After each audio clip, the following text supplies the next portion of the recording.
Now, to break this all down, we're joined by our expert panel, Kyron Skinner, Fox News contributor, Jamil Jaffer, assistant professor of law at George Mason University Scalia Law School, and Niall Gardner, former senior advisor to Prime Minister in the UK, Margaret Thatcher, and director, of course, at the Heritage Foundation. Great to have you all with us. Let me come first to you, Kyron. I don't think anybody anywhere in the world is arguing that this was anything but an extraordinary military operation carried out quite brilliantly by our intelligence and military forces. And the result, whether you call it that they were looking for regime change or not, is a change in the regime. How do you see what has happened over the past 24 hours, Kyron? I like the way you just put it. There is regime change, but regime change in a very different way than the U.S. has proceeded in that lane in the 21st century. When Trump talked about regime change a bit with Maduro, it was to offer him an off-ramp, which he ultimately did not take. But President Trump has never said that he wants the United States to occupy that country and figure out its government and select its leader. The U.S. deciding to run or take over Caracas is a temporary measure to stabilize what would be otherwise an immediate power vacuum. The military competing, turning on each other, the possibility of a bloody civil war, outside malign actors from Iran and Cuba and China coming in. This is about protecting the Western Hemisphere, hence America first.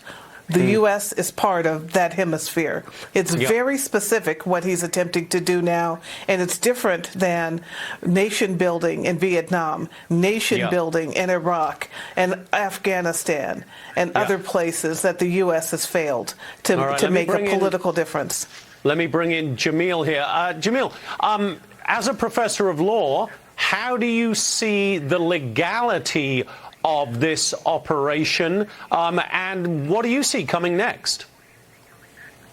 Well, look, Jonathan, we know that the U.S. has done this before. We did it in Panama. We got Manuel Noriega out.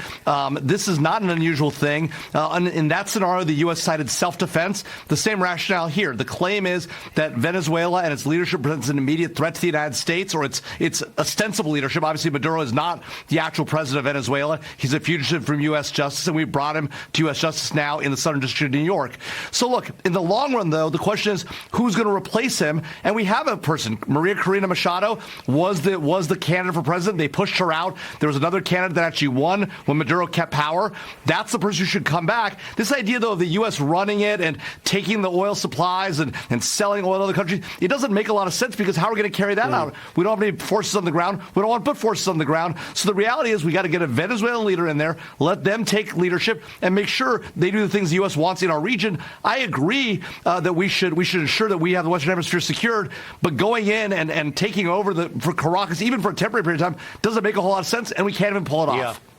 Niall, as we look at the pictures there of Maduro and his wife, we should remember, arriving earlier this evening in New York, and now being held, by the way, at the Metropolitan Detention Center in Brooklyn. The legality is one thing, Niall, and that seems to me, on the face of it, not a particularly good argument by Democrats that this was an illegal operation. He's an indicted criminal. We just got him. It doesn't really matter what his position in Venezuela was. He's indicted in the U.S. But what about what comes next, and what Kyron and Jamil were just both talking about, Niall, about the difficulties here? And do you think the president misspoke when he said we will, quote, run Venezuela? Was that just a bad choice of words?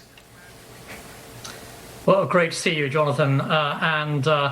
First, I'd like to say, 3 cheers to President Trump for an extremely successful operation. This was a stunning military success for the United States.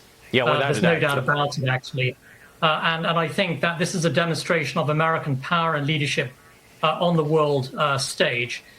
In terms of, what happens next, of course, you have the whining Democrats complaining about the removal of an evil, brutal dictator Maduro, and that's what the Democrats always do. They always whine.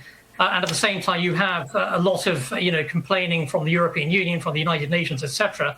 The reality is, of course, that the United States is now stepping in to ensure there is stability in Venezuela, and that we do not see the return of the Maduro regime. And so President Trump is absolutely right to say that the United States is going to steer the ship very, very carefully. And it's vital, of course, we do not allow these monstrous communist, socialist, tyrannical haters of America to return to power in Venezuela. Yeah. So that's the immediate goal for the United States. Yeah. All right, Niall, Kyron, Jamil, much more from you over the next 2 hours. Thank you so much for being